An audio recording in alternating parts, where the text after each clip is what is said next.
Jonathan Safran Foer frequently hears about his readers' eating habits. This is perhaps unusual, considering he is not a physician or a nutritionist. He's a best-selling novelist, known for, among other books, 2002's highly inventive Everything is Illuminated. But the author's 2009 foray into nonfiction, Eating Animals, has become an influential text for a new generation, probably the most popular consideration of the ethical dimensions of meat eating since 1975's Animal Liberation by Peter Singer. Since then, I don't give a reading, anywhere, for any book I've written, that someone doesn't come up to me and say, "I became a vegetarian because I read that book," says Foer, now 41.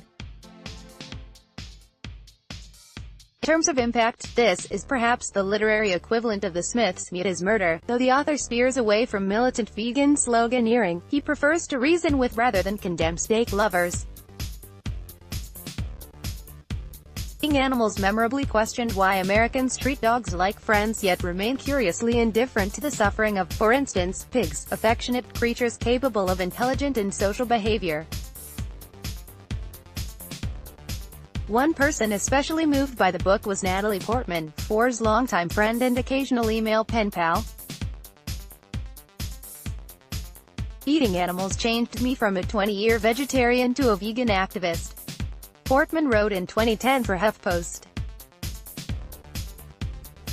Now, the Black Swan actress has produced unnarrated a documentary adaptation, more than 5 years in the making, in collaboration with the director Christopher Dillon Quinn and the non-profit Farm Forward. According to Foer, Portman read a draft of Eating Animals and began talking about making a film out of the book before it was even published. She had come to one of his early readings in 2002, when Everything is Illuminated made him a literary wunderkind, and they struck up at correspondence. Why was the actress the best person to take on the project? "I've just known her forever, and she is as smart as they come," Foer says. "It's an uphill climb to get any movie made, and you're climbing almost vertically to make a film on a subject as serious as this. I knew she would both have the energy and the wisdom to work for it to get done." While writing Eating Animals, Foer spent several years observing animal agriculture, researching meat production and considering difficult questions that most Burger King customers prefer to ignore. The resulting book merged memoir-style reflections on our emotional attachment to food, the author's grandmother's beloved chicken recipe, for instance, with harrowing journalistic accounts of what it's like to visit a factory farm. Sample sentence: jamming deformed, drugged overstressed birds together in a filthy, waste-coated room is not very healthy. Foer's conclusion: to accept the factory farm feels inhuman. The documentary is an adaptation in the loosest sense of the term, since it loses Foer's distinctive personal narrative, providing visual documentation of the modern factory farm, animals pumped up on antibiotics and stuffed into tiny crates to await slaughter. While much of the film meditates on that cruelty and the environmental consequences of raising animals for meat, accounting for between 14 and 50% of climate change, according to one scientist interviewed in the film, there is also an intimate glimpse of how factory farms exploit small farmers and other individuals. There is no defense, Foer says. The defense had been it feeds the world.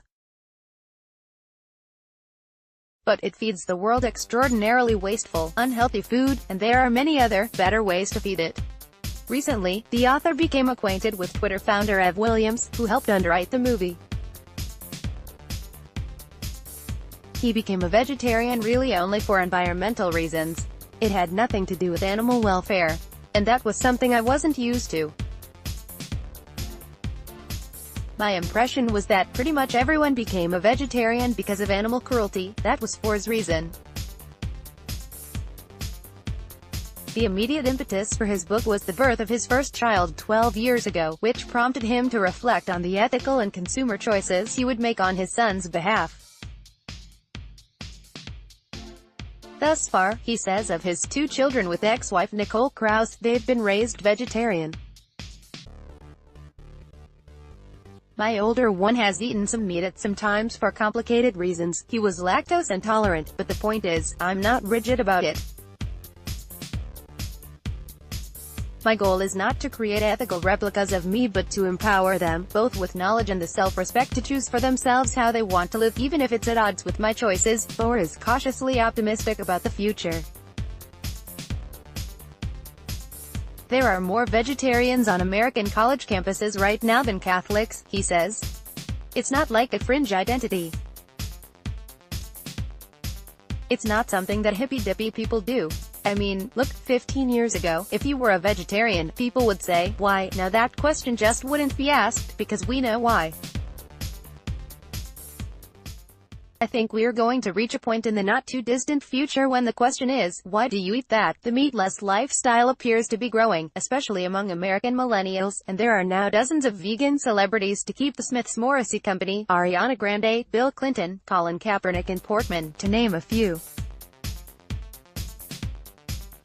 Recent culinary advancements, such as the Impossible Burger, a plant-based burger devised in a lab to taste and bleed like ground beef, might seem absurdly literal, but such options could attract lifelong meat lovers, at least in the West. A bigger issue is Asia, particularly China and India, which seem to be adopting American eating habits. That will be the end, Foer says. We'll have to factory farm twice as many animals, 100 billion rather than 50 billion, 100 billion, in 2010, while promoting eating animals. Foer was surprised to find that the meat industry made no effort to refute his book. Some TV programs wanted to feature him opposite a representative who would publicly defend mechanized production, but producers struggled to find anyone. It's amazing, Foer says.